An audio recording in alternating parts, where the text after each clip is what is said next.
بسم اللہ الرحمن الرحیم۔ صحیح مسلم مقدمۃ الکتاب، حدیث نمبر 0۔ شروع سب سے زیادہ رحم کرنے والے، ہمیشہ مہربانی کرنے والے اللہ کے نام سے۔ تمام تر حمد و ثنا سارے جہانوں کے پالنے والے اللہ کے لیے اور بہترین جزا تقوی اختیار کرنے والوں کے لیے ہے۔ اللہ خاتم النبیین محمد صلی اللہ علیہ وآلہ وسلم پر اپنی رحمت نازل فرمائے اور تمام نبیوں اور رسولوں پر بھی۔ اس کے بعد اللہ آپ پر رحم فرمائے۔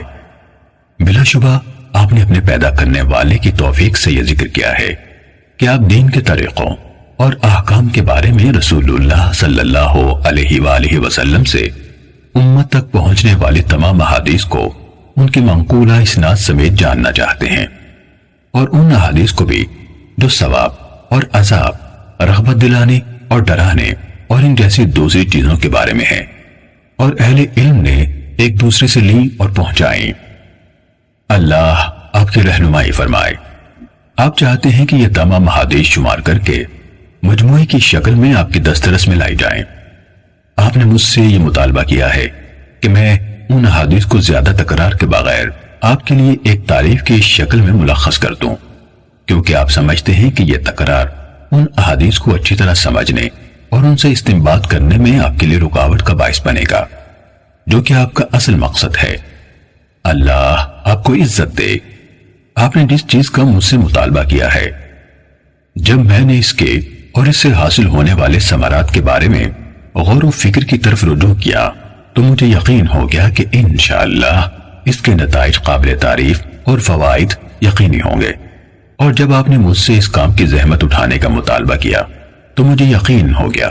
کہ اگر مجھے اس کی توفیق ملی اور اللہ کی طرف سے اس کے مکمل ہونے کا فیصلہ ہوا تو پہلا شخص جسے دوسرے لوگوں سے قبل اس سے خاص طور پر فائدہ ہوگا وہ میں خود ہوں گا۔ اس کی وجوہات اتنی زیادہ ہیں کہ ان کا ذکر طوالت کا باعث ہوگا۔ البتہ اس کا خلاصہ یہ ہے کہ ان خصوصیات کے حامل کم احادیث کو محفوظ رکھنا اور ان میں اچھی طرح مہارت حاصل کرنا انسان کے لیے کثیر احادیث کو سنبھالنے کی نسبت زیادہ آسان ہے، خصوصاً عوام میں سے ایک ایسے شخص کے لیے جو اس وقت تک ان میں سے صحیح اور ضعیف کے بارے میں بھی امتیاز نہیں کر سکتا جب تک کوئی دوسرا اسے اس فرق سے آگاہ نہ کرے۔ جب معاملہ اسی طرح ہے جیسے ہم نے بیان کیا تو کم تعداد میں صحیح احادیث چن لینا کثیر تعداد میں ضعیف احادیث کو جمع کرنے سے کہیں بہتر ہے۔ یہ بات اپنی جگہ درست ہے کہ بہت سی احادیث کو اکٹھا کرنے اور مقرر احادیث کو جمع کرنے کے بھی کچھ فوائد ہیں، خصوصاً ان لوگوں کے لیے جنہیں اس علم میں کسی قدر شعور اور اسباب و علت کی معرفت سے نوازا گیا ہے۔ اللہ کی مشیت سے ایسا انسان ان خصوصیات کی وجہ سے جو اسے عطا کی گئی ہیں کثیر احادیث کے مجموعے سے فائدہ حاصل کر سکتا ہے، لیکن جہاں تک عوام الناس کا تعلق ہے جو شعور و معرفت رکھنے والے خواص سے مختلف ہیں، وہ کم احادیث کی معرفت سے بھی عاجز ہیں، تو ان کے لیے کثیر احادیث کے حصول میں کوئی فائدہ نہیں۔ پھر آپ نے جس کتاب کا مطالبہ کیا، ہم انشاءاللہ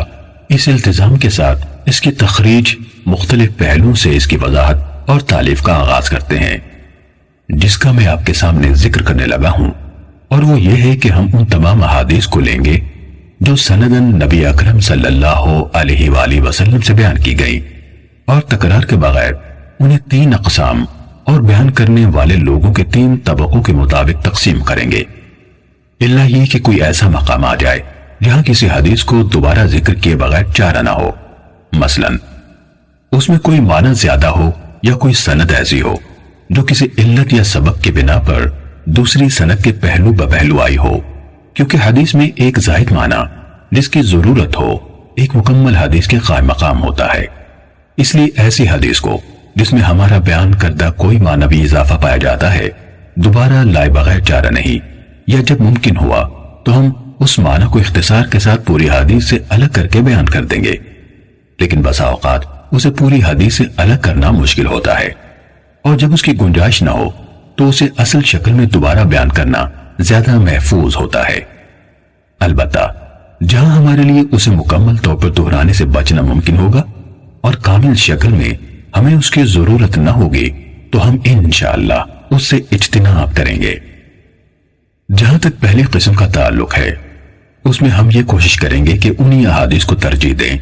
جو دوسری احادیث کی نسبت فنی خامیوں سے زیادہ محفوظ اور زیادہ پاک ہوں،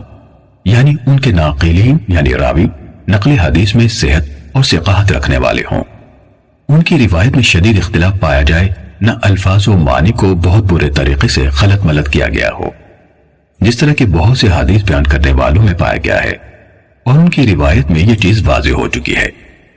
جب ہم اس قسم کے ثقہ لوگوں سے مرویات کا احاطہ کر لیں گے تو بعد ازیں ایسی روایت لائیں گے جن کی سندوں میں کوئی ایسے راوی موجود ہوں گے جو طبقہ اولا جیسے راویوں کے حفظ و اتقان سے متصف نہیں، لیکن وہ بھی انہی میں سے ہیں، چاہے ان صفات میں ان سے ذرا کم ہے جن کو ان سے مقدم رکھا گیا ہے، لیکن عفت، صدق اور علم سے شغف رکھنے جیسی صفات ان میں عام ہوں، جس طرح عطا بن سائب، یزید بن ابی زیاد، لیث بن ابی سلیم اور ان کی طرح کے دیگر حاملین آثار اور ناقلین اخبار ہیں۔ یہ حضرات اگرچہ اہل علم کے ہاں علم اور عفت جیسی صفات میں معروف ہیں، لیکن ان کے ہم عصر لوگوں میں سے بعض دیگر حضرات ایسے ہیں جو اتقان اور روایت کی صحت کے معاملے میں اپنے مقام اور مرتبے کے اعتبار سے ان سے افضل ہیں۔ اس کی وجہ یہ ہے کہ اہل علم کے ہاں یہ حفظ و اتقان ایک بہت اونچا مرتبہ اور ایک اعلیٰ ترین صفت ہے۔ آپ دیکھتے نہیں کہ ان تینوں حضرات یعنی عطا، یزید اور لیث جن کا ہم نے ابھی نام لیا، ان کا موازنہ حدیث کے حفظ و اتقان میں منصور بن معتمر، سلیمان اعمش اور اسماعیل بن ابی خالد سے کریں تو انہیں آپ ان حضرات سے خاصے فاصلے پر پائیں گے، یہ ان کے قریب بھی نہیں آ پاتے۔ ماہرین علم حدیث کو اس بارے میں کوئی شک نہیں کہ منصور، اعمش اور اسماعیل کے ہاں حفظ کی صحت اور حدیث بیان کرنے میں مہارت کی جو صفات فراوان اہل علم کو نظر آتی ہیں، ان کے نزدیک وہ عطا، یزید اور لیث کے ہاں اس طرح معروف نہیں۔ اگر آپ دیگر ہمسروں کے درمیان موازنہ کریں تو بھی یہی ماجرا سامنے آتا ہے۔ مثلا آپ ابن عون اور ایوب سختیانی کا موازنہ عوف بن ابی جمیلہ اور اشعث حمرانی سے کریں، یہ دونوں بھی اسی طرح حسن بصری اور ابن سیرین کے شاگرد ہیں جس طرح ابن عون اور ایوب ان کے شاگرد ہیں، لیکن ان دونوں کے درمیان کمال فضل اور صحت نقل کے اعتبار سے بہت بڑا فاصلہ پایا جاتا ہے۔ عوف اور اشعث بھی اگرچہ اہل علم کے ہاں صدق و امانت سے ہٹے ہوئے نہیں مانے جاتے، لیکن جہاں تک مرتبے کا تعلق ہے تو اہل علم کے ہاں حقیقت وہی ہے جو ہم نے بیان کی۔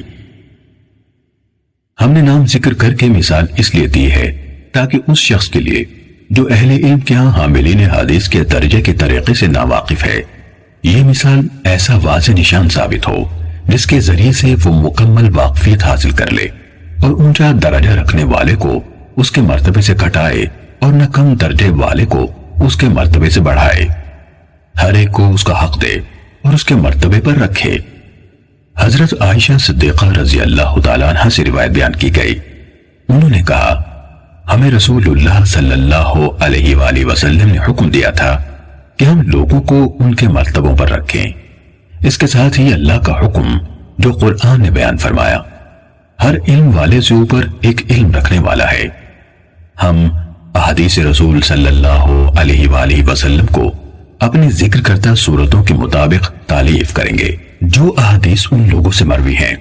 جو تمام ماہرین علم حدیث یا ان میں سے اکثر کے نزدیک متہم ہیں۔ ہم ان کی روایت سے کوئی سروکار نہ رکھیں گے، جیسے عبداللہ بن مسور، ابو جعفر مدائنی، عمر بن خالد، عبد القدوس شامی، محمد بن سعید مسلوب، غیاث بن ابراہیم، سلیمان بن عمرو نخعی اور ان جیسے دیگر لوگوں کی مرویات سے بھی جن پر وضع احادیث اور روایت سازی کے الزامات ہیں۔ اسی طرح وہ لوگ جن کی مرویات کی غالب تعداد منکر اور غلط احادیث پر مشتمل ہے، ہم ان کی احادیث سے بھی احتراز کریں گے۔ کسی حدیث بیان کرنے والے کی منکر روایت کی نشانی یہ ہے کہ جب اس کی روایت کردہ حدیث کا دوسرے اصحاب حفظ اور مقبول محدثین کی روایت سے موازنہ کیا جائے تو وہ ان کی روایت کے مخالف ہو یا ان کے ساتھ موافق نہ ہو پائے۔ جب کسی کی اکثر مرویات اس طرح کی ہوں تو وہ متروک الحدیث ہوتا ہے، اس کی روایت غیر مقبول ہوتی ہیں، یعنی اجتہاد و استنباط کے لیے استعمال نہیں ہوتی۔ اس قسم کے راویان حدیث میں عبداللہ بن محرر، یحییٰ بن ابی انیسہ، جراح بن منہال ابو عطوف، عباد بن کثیر، حسین بن عبداللہ بن زبیرہ، عمر بن صہبان اور اس طرح کے دیگر منکر روایت بیان کرنے والے لوگ شامل ہیں۔ ہم ان کی روایت کا رخ نہیں کرتے، نہ ان روایات سے کوئی سروکار ہی رکھتے ہیں، کیونکہ حدیث میں متفرد راوی کی روایت قبول کرنے کے متعلق اہل علم کا معروف مذہب اور ان کا فیصلہ یہ ہے کہ اگر وہ راوی عام طور پر اہل علم و حفظ ثقات کی موافقت کرتا ہے اور اس نے گہرائی میں جا کر ان کی موافقت کی ہے، تو ایسی صورت میں اگر وہ متفرد کوئی ایسا اضافہ بیان کرتا ہے جو اس کے دوسرے ہم مکتبوں کے ہاں نہیں ہے، تو اس کا یہ اضافہ محدثین کے ہاں قبول کیا جائے گا۔ لیکن اس حدیث بیان کرنے والے کو آپ دیکھیں کہ وہ امام زہری جیسے جلیل القدر محدث سے روایت بیان کرتا ہے، جن کے کثیر تعداد میں ایسے شاگرد ہیں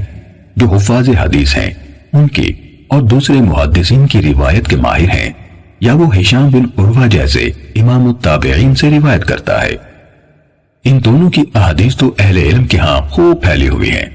وہ سب ان کی روایت میں ایک دوسرے کے ساتھ اشتراک رکھتے ہیں، اور ان دونوں کی اکثر احادیث میں ان کے شاگرد ایک دوسرے سے متفق ہیں، اور یہ شخص ان دونوں یا ان میں سے کسی ایک سے متعدد ایسی حدیث روایت کرے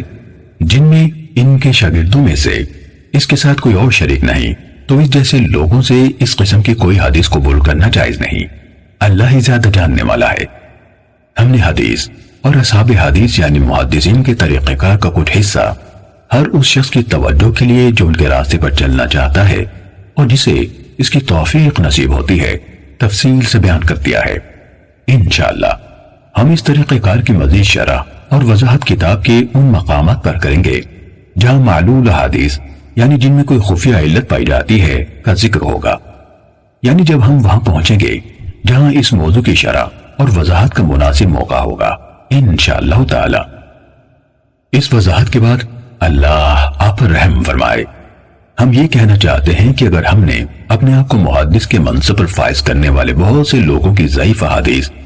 اور منکر روایات کے بیان کو ترک کرنے جیسے معاملات میں جن کا التزام ان کے لیے لازم تھا غلط کاروائیاں نہ دیکھی ہوتی، اور اگر انہوں نے صحیح روایات کے بیان پر اکتفا کو ترک نہ کیا ہوتا جنہیں ان ثقہ راویوں نے بیان کیا جو صدق و امانت میں معروف ہے، وہ بھی ان کے اس اعتراف کے بعد کہ جو کچھ وہ سیدھے سادے کم عقل لوگوں کے سامنے بے پرواہی سے بیان کیے جا رہے ہیں اس کا اکثر حصہ غیر مقبول ہے، ان لوگوں سے نقل کیا گیا ہے جن سے لینے پر اہل علم راضی نہیں اور جن سے روایت کرنے کو بڑے بڑے ائمہ حدیث مثلا مالک بن انس، شعبہ بن حجاج، سفیان بن عیینہ، یحییٰ بن سعید قطان، عبد الرحمن بن مہدی وغیرہم قابل مذمت سمجھتے ہیں۔ اگر ہم نے یہ سب نہ دیکھا ہوتا تو آپ نے صحیح و ضعیف میں امتیاز اور صرف صحیح کے حصول کے حوالے سے جو مطالبہ کیا ہے اسے قبول کرنا آسان نہ ہوتا، لیکن جس طرح ہم نے آپ کو قوم کی طرف سے کمزور اور مجہول سندوں سے بیان کی گئی منکر حدیثوں کو بیان کرنے اور انہیں ایسے عوام میں جو ان حدیث کے عیوب سے ناواقف ہیں پھیلانے کے بارے میں بتایا، تو صرف اسی بنا پر ہمارے دل کے لیے آپ کے مطالبے کو تسلیم کرنا آسان ہوا۔